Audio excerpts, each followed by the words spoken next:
Welcome to Jets Rewind. This is Marty Shupak. I'm in Valley Cottage, New York. I'm joined by Ralph Sharega in Belmont, Mass, and Ray Clifford in Marysville, Ohio. We're recording this on Thursday, June 17th, and we might have some breaking news. Ralph's going to do a trivia question, a classic trivia question. But Ralph, before I do, you might know this.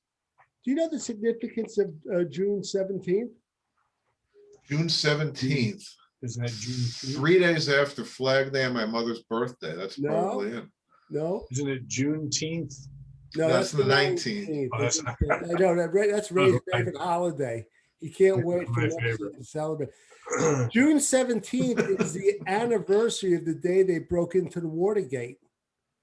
So that's a historical fact. But anyway, nevertheless, I was nowhere near there, by the way, at the time. Ralph, give us this trivia Yes. question so Ray can answer it. All right. This is. Let you guys do a combined effort on this one because there's Good. six answers. That's what I did on my SATs, by the way. But go ahead. I know. I hope you picked the right person to combine with. I And the Jets have drafted 6 quarterbacks in the second round in their history. Can you name them? And I'll give you a hint. They all stunk. 6. 6 right. thick thistle Well, sticks. we know at least one of them. I would hope. Oh, yeah, I know. Hecky said. All right, we'll come back to that. Okay, let me just do a bit of He was the best of all of them. house cleaning. By the way, Ray and I were talking earlier. Ray, Jamison Crowder turns 28 today, just so you know. Oh, that's the significance of the Yeah, June 17th. Okay, now OTAs a little bit. This is kind of like a summary. Day 2, a little bit of day 1. Denzel Mims had a great catch. Day 2. Isaiah Dunn is playing solid at cornerback. Technically, these weren't the OTAs this week. This was minicamp. Minicamp, I'm sorry. Mandatory minicamp. minicamp. Yeah. Tight end Tyler Croft had a great week, and that should be interesting to watch. And interestingly, according to Rich Cimini, maybe Ray, you could help me with the pronouncement, from Rutgers, defensive tackle Michael Dwufor has had a very good camp. He was an undrafted free agent, and yesterday he actually had a sack. So that's interesting. Our strongest position on the team, and I thought this guy had no chance to make the team, but we'll see. Zach Wilson has looked good, real good in some situations. His release is unbelievable, according to the Jet beat writers, but he might need to be more decisive on reads, which is very normal. And you guys could back me up that he's got to get used to the change of speed.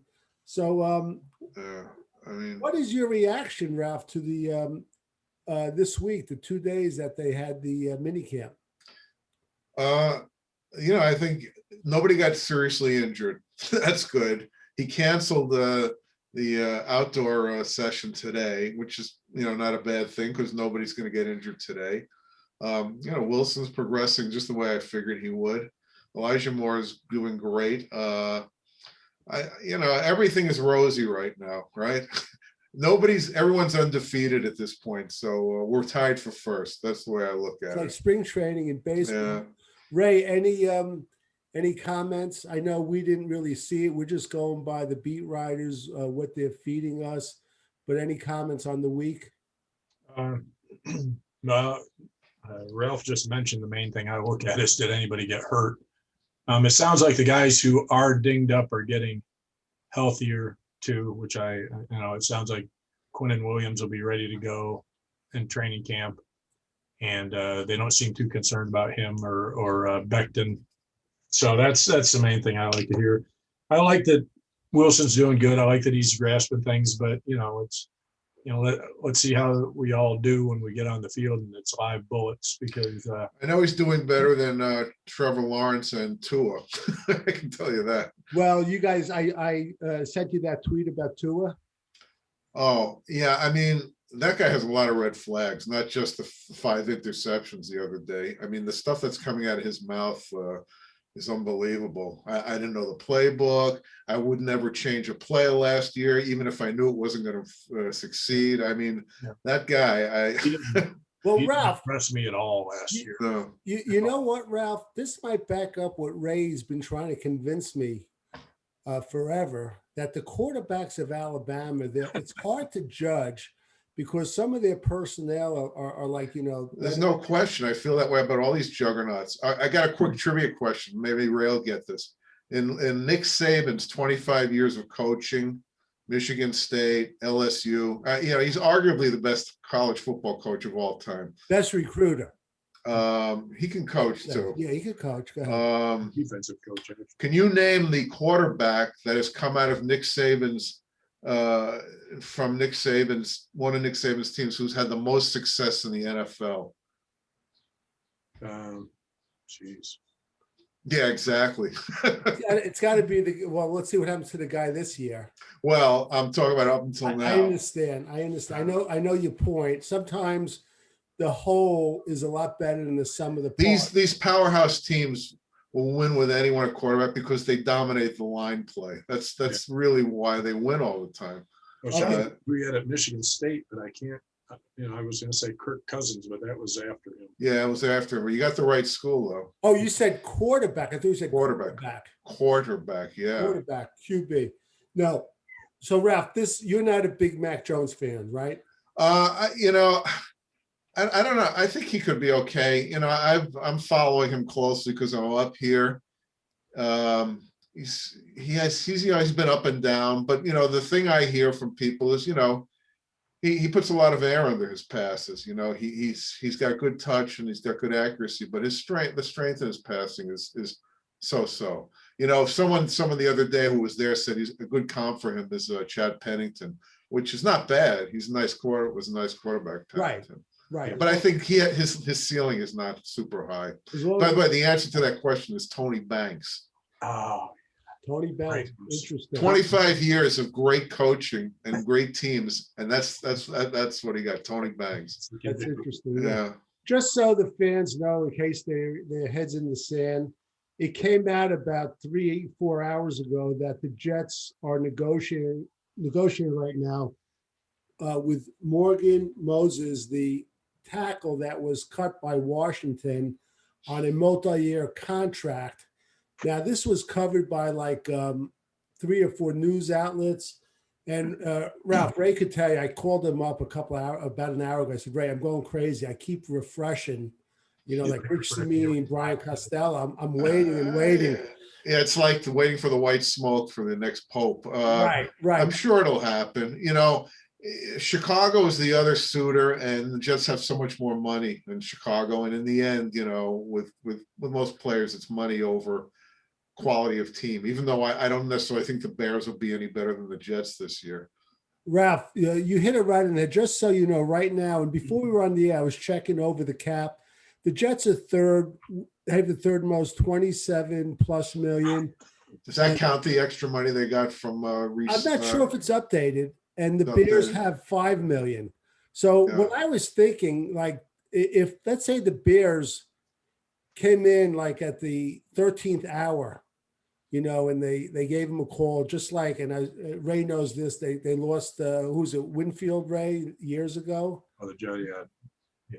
Defensive back, and then they lost Barr. State, of all places. Yeah. My feeling is this, that they would have to cut Nick Foles before they could sign him, just to clear money. And I think they're waiting to get a draft pick from the Jets.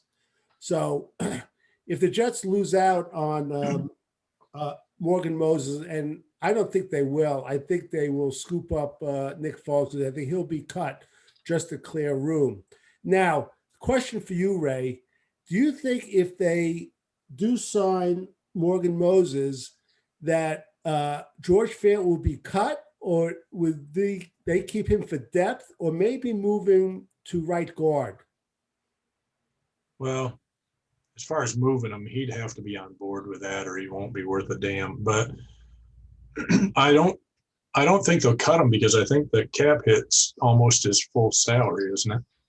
So I think they'd keep him, as depth and in case Morgan Moses gets hurt or doesn't work out. I think they'd keep him.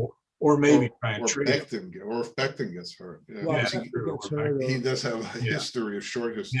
Yeah. So I think they'd keep him probably. I don't think he can play guard. He seems like he's a little too tall, and his physique, his body doesn't look like a guard's body. Ralph, you But know he played college basketball. yeah, Yeah. 6'6". Yeah, I can see that with his. So well- he might be athletic enough, but the knock on him. So we'll let him be he can be our point guard. Well, the problem is the knock I had heard when he was with Seattle was that they kept moving him around to different positions, and he could never get comfortable. And that Joe Douglas thought if he got him and stuck him in one position, you know, he could really prosper. I just like having the depth. I don't care who's playing. You know, it's just nice to know. I mean, Chuma or Dolga, would you want him if Becton went down, or would you have to move Tucker, which would weaken 2 spots? So yeah, I like this move. I think if they do sign him, then Fant will be gone next year. But I think they'll keep him this year. Yeah, and of course they'll draft someone else. But Morgan Moses, by the way, he's much better on the run than on the pass protection. I had read that he gave up 11 quarterback hits, which was pretty high. Okay. Now, there's a lot of things involved in that. And who's their quarterback? Well, that's exactly what I was going to say, Ralph. Yeah. I mean, who's their quarterback? And one thing you could say about Zach Wilson is that he's got an incredibly quick release. So I think that's on the Jets side.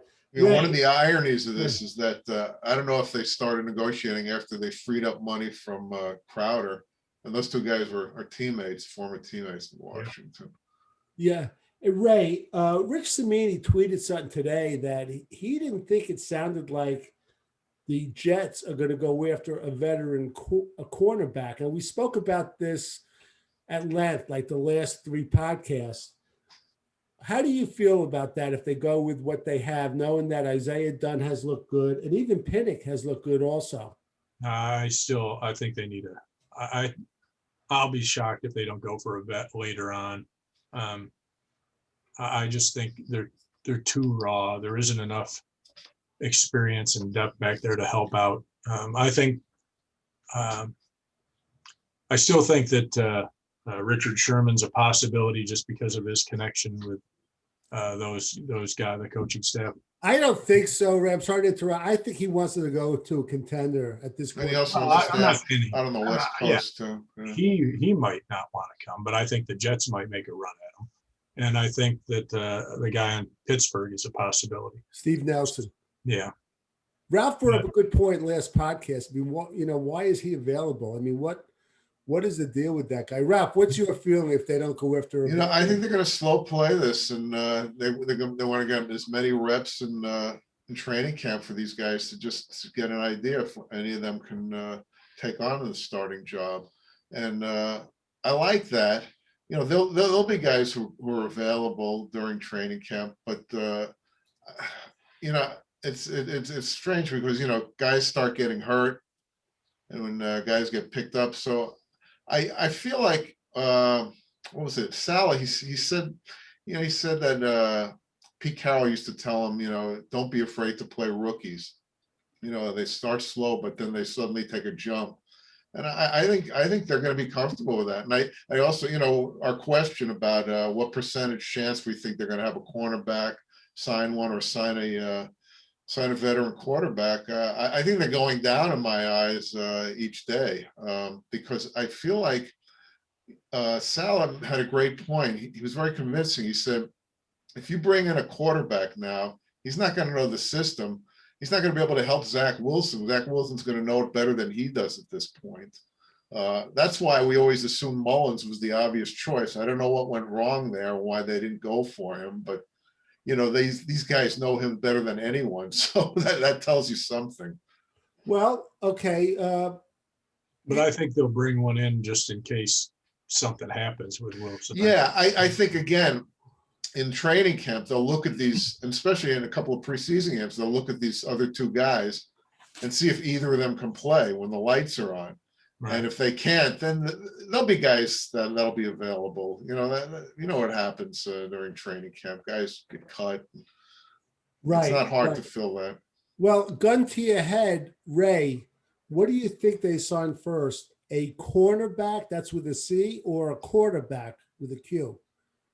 I'll go with the Q. I'm not. I don't think they're in any rush to sign a cornerback at this point. But I think by training camp they'll have a quarterback so that he can start learning the system before the season starts in case he's needed.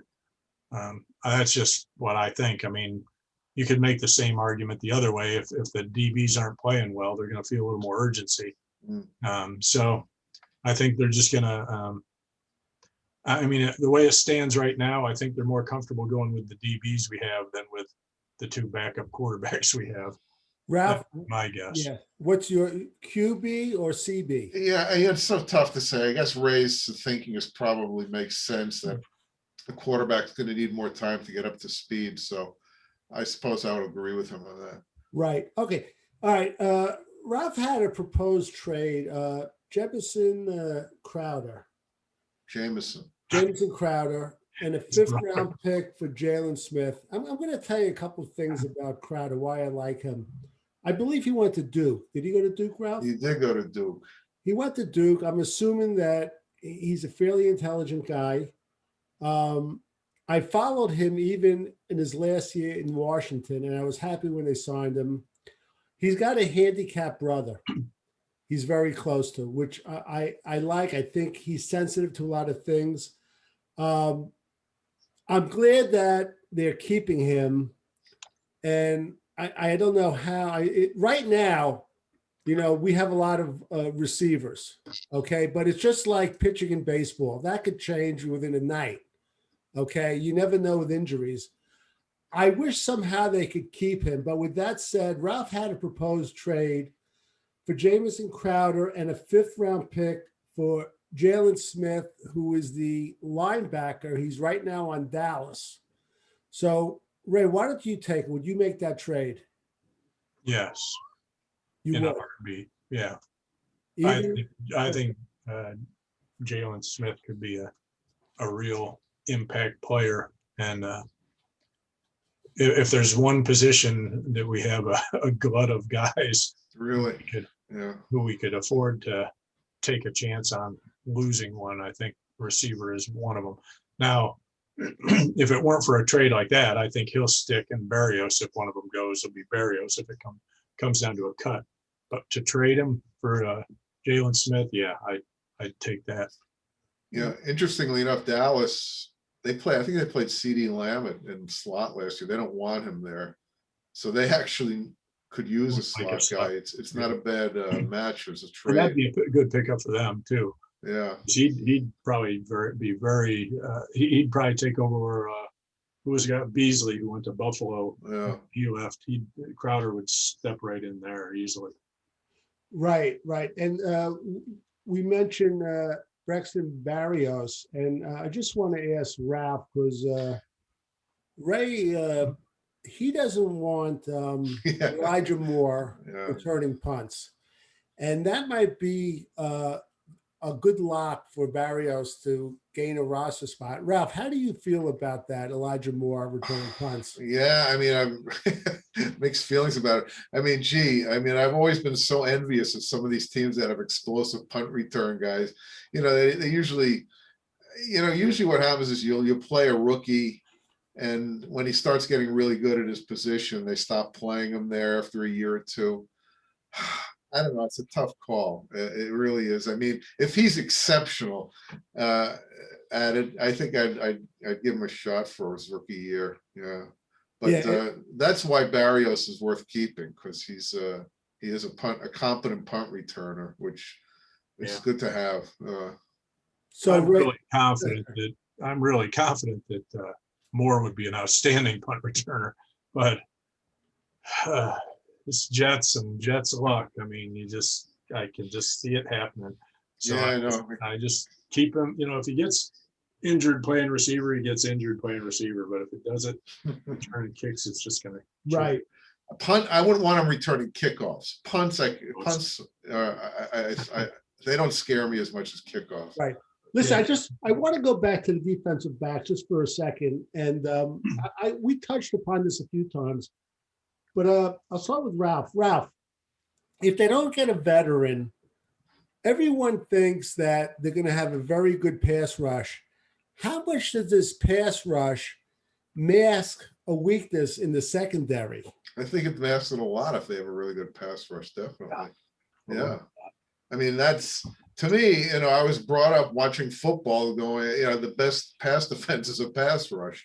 And, back to the days with Deacon Jones and Harvey Martin and those guys, man, yeah, if you don't have a pass rush, even Darrelle Revis is going to like get beaten eventually. Those guys can only hold on so long. So, Right. yeah, I think it will make a difference. Ray, your feeling?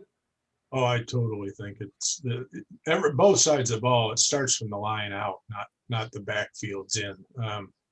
Because the better your line is, the more you can do. Now, obviously the skill players matter, but as we saw last year, when your quarterback's getting a second and a half to throw the ball, it doesn't really matter what you do. But as far as the defensive line goes, I remember Chris Spielman usually during the football season has a lunch with the linebacker, a little half-hour show every week heading into whoever Ohio State's playing. And they were talking about something similar. And he said Jerry Ball was a defensive lineman on the Lions when he was there. He always said, you can thank those all-pro selections to me. And he said, and it was right, because those guys, the defensive line makes the rest of the defense. That's right.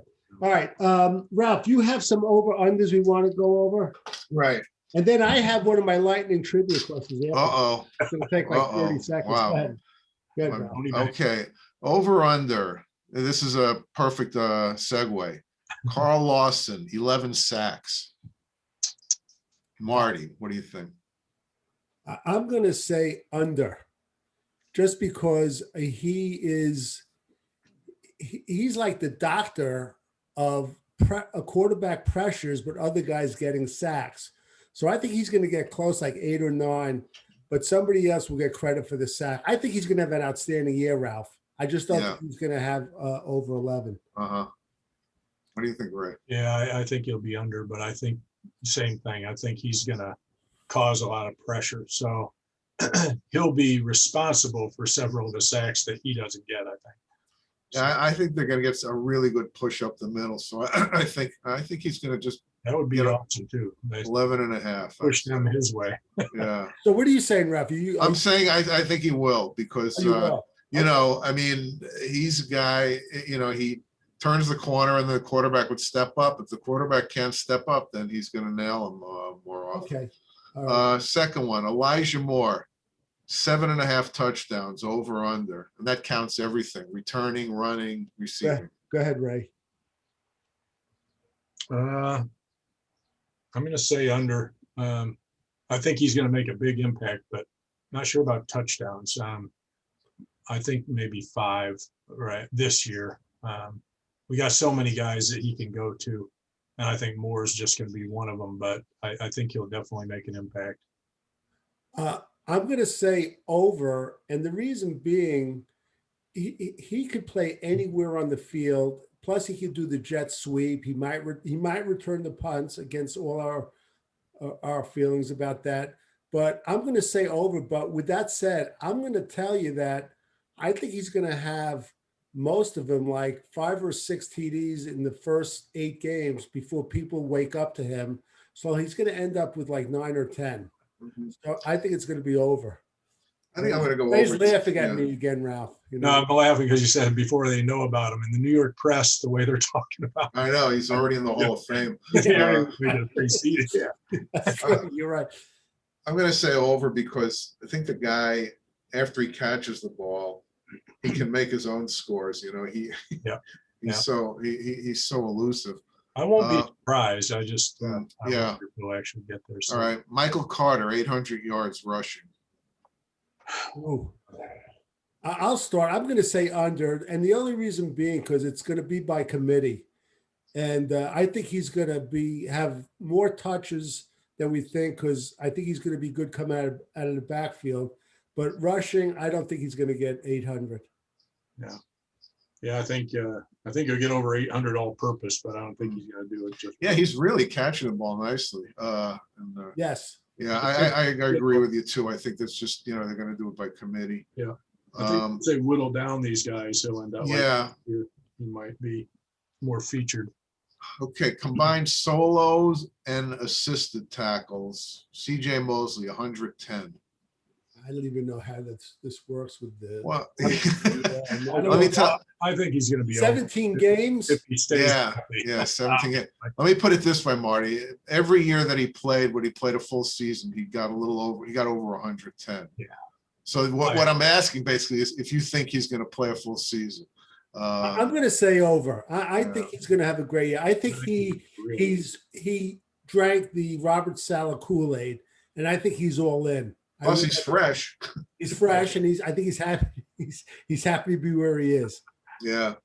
Right. Oh, okay. Yeah, I over. I think he would have had way over had he played that first year with us the way he was. Actually, in the first 3 quarters, he had 83 already. He was out to about 600. I think. It was probably the best 3 quarters I ever saw a Jet linebacker play. The only one I can think of who might have been closest is one of Brian Cox's games. Well, yeah, David Harris one game, he had like 19 unassisted tackles. It was unbelievable. All right, Ralph, is that it? No, I got a couple more.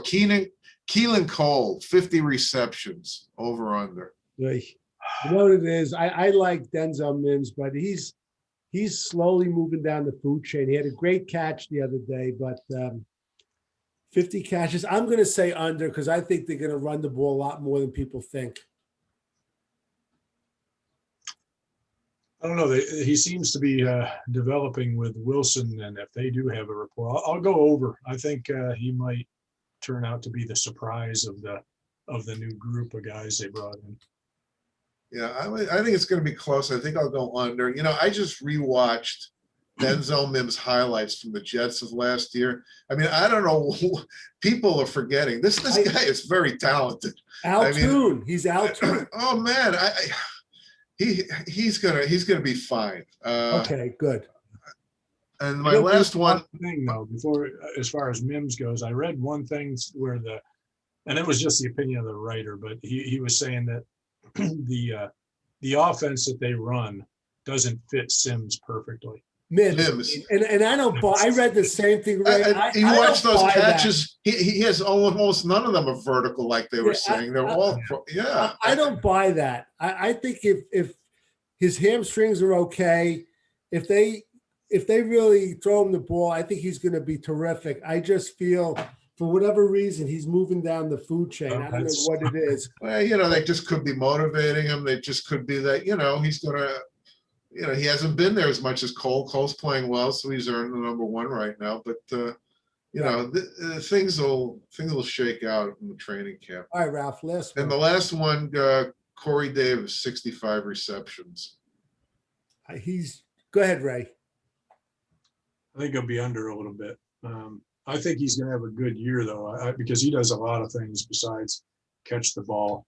By the way, he caught 65 last year for Tennessee. Yeah. I just think there's so much. We have such a lot of receivers and he at least so far in camp, Wilson's been spreading it around a lot to pretty much everybody. So, you know, it's gonna be hard for any of them to really, you know, be way up there compared to anybody else. I think he's going to be right around there, Ralph. I just think that again, I think they're going to really try to run the ball, especially the first 8 or 9 games of the season. A lot more than we wish. All right, Ralph, you ready for the lightning trivia as we enter the 4th quarter here? Okay, just do it slowly. Okay, here we go. Let's see if I can get this question right. There are a lot of players that both played for both the Jets and Giants. Oh, you've done this before. I found 53 plus players because just listen, because there were the latest list I found was from 2015, and you know, Leonard Williams is on the list, whatever. But one thing I found is that all the players that played for both the Jets and Giants, 4 were punters. I'm going to name 2 of them, and then see. You're not going to name Dave Jennings because that's the only one out there. Dave Jennings and Joe Proco. Now there are 2 more. Marty, you're the punter aficionado here. I know one of the Feagles, Jeff Feagles. No, he's a kicker. One of the punters was after Jeff Fields. 2005. I'm giving you a hint. One of I the punts. got it. What do you say? Steve Weatherford. That's one. There's one more. This I one's a you don't want shocker, which I don't understand. The last one's a shocker. What decade was it? It was, let's say, before 1975. Curly Johnson. Yes. You really? He played in the Giants in 1969. How is that possible, Ralph? 69. So, well, yeah, because they got No, Steve I know, O'Neill. but why did they let him go? I don't get it. They drafted Steve O'Neill, and he'd be kicked out a 98-yard kick. Yeah, I know. The only thing he did. I think Okay. he rolled 55 of those yards. So. Texas A&M, by the way. Jets love Texas A&M punters. That's right. All right, quickly. Who's going to be a Jet longer? And just mention the name. You ready? Ray, LaMichael Pirine or Ty Johnson? Well, today I'll say Johnson. Ralph. I'm going to say Johnson, and I hope it's Johnson. I really like Johnson. Ralph, Mekhi Becton or Elijah Vera Tucker? Vera Tucker. Ray. I think Becton will be short, but effective always on the field. Not for too long. So who are you saying? Tucker. All right. All right. Ray, James Morgan or Mike White, the backup quarterback? Who's going to be Jet longer? Which one's worse? Let's see. I'll go with White. Okay, Ralph. I'm going to go with Morgan. Ray, we're going to have to get divorced. Okay. Well, we're covering all bases. Yeah. All right, Ralph. Chris Herndon or Tyler Croft, the tight ends? Who will be a Jet longer? It's a contract thing. I think Herndon's contract is up, so I think I'd bet on Croft, actually. Ray, and this was the name, Ray, we were trying to think of. Remember the other day we were talking? Yeah. Yeah. Okay. But I'll say Herndon, unless he has another lousy year, but Herndon right now. Wow. And they signed Croft, I think, for 3 years. I think this one, the last one's the most interesting. Ashton Davis or Javelin Guidry, right? I thought Ashton Davis was already off the team. You asking who's first, me? Yeah, who will be a Jet longer? Ashton Davis or Javelin Guidry? Ashton Davis. I have to say Davis because, God, I hope he is. All right. Well, what do you say, Marty? I say Javelin Guidry. Something about this guy I really like. I don't know what it is. There's about 8 cornerbacks on that team that we all love. It's amazing. We got the deepest cornerback crew. All of a sudden, yeah. Yeah. Quickly, before we get to Ralph's classic trivia, win total for the rest of the AFC East. Oh, right, yeah. Bills, 17 games, Ralph. How many wins? 12. Ray. I was going to say 12. I'll go with 13. Oh, by the way, Marty, don't think I didn't notice how you skirted around answering Ralph's last question. He'll be right around there, but okay. That wasn't over or under. Oh, Corey Davis. Corey Davis. It's going to be I think he said, we're going to go under. Yeah, I think under too. Ray loves throwing these things in my face. Usually in March, when we start talking about Jacob deGrom, he'll say, by the way, Marty, remember Ralph asked you that question, you screw around. All right. Ray, the New England Patriots, how many wins in 17 games? 10. Wow. 8. Okay. Yeah. I'm thinking I'm going high.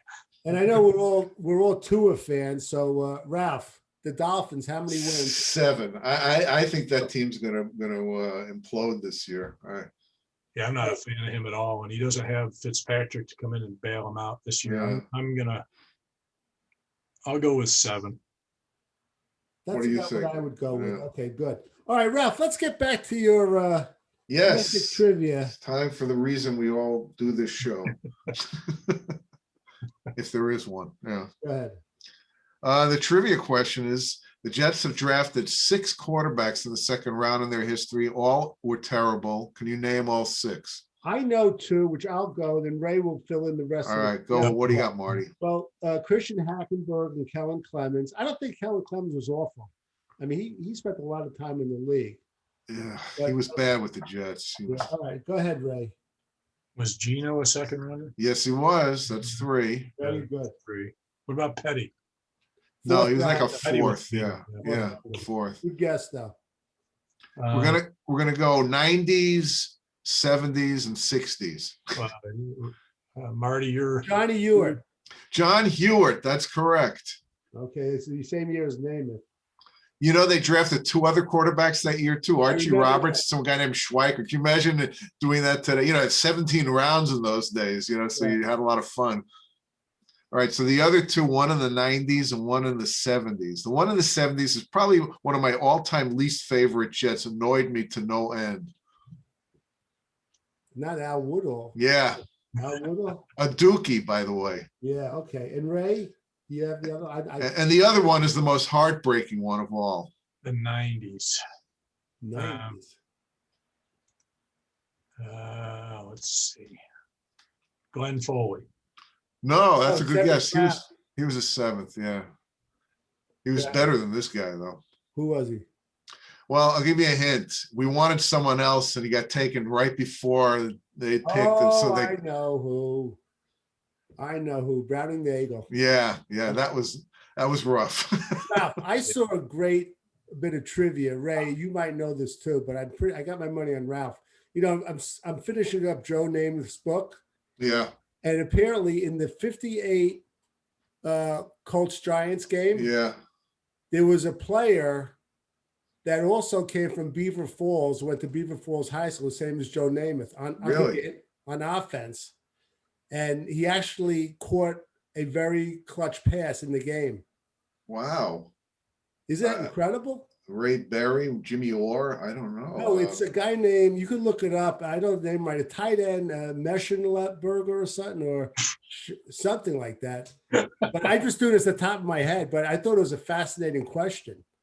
Yeah, a Beaver little bit of Falls. trivia. Was he on Joe's high school team or he was older than Joe? He was on much the high older. school team, but you know, he was a good deal before him, Way before him. like 47 to 49 or something. That's funny because Joe's hero was Johnny Unitas. He was Johnny Unitas. You know, there's a part in the book which I found fascinating. He talks about he was with Johnny Unitas, I think in 75. They were at a bar in Las Vegas alone for like 6 hours into the wee hours of the morning. Really? Man, I wish that was recorded. He says he had the best time of his life. So, okay, listen, we're going to wrap this up for Ray Clifford, Ralph Schrager, and Marty Wait a Schubert. minute, is it Jim Mutchler? That's it. Yeah. Yeah, I remember him. Yeah, very good, Ralph. And he Yeah. was all pro. Like, I Yeah. maybe too. Very Wow, good. Beaver Falls. It's Beaver about Falls. 10,000 population. It's amazing. Yeah. As we close this out, because all 3 of us are part of the Jacob deGrom fan club. So until next time. He gets hurt more than Ashton Davis, though. I know. He was on the field throwing today, Ralph. I told Ray, which is good news. I'm excited. Yeah. All right. For How was that team in first place? I don't know. understand. the manager's a genius. He's only lost 4 games for them this year. For Jets Rewind, this has been Marty Shupak. Until next time.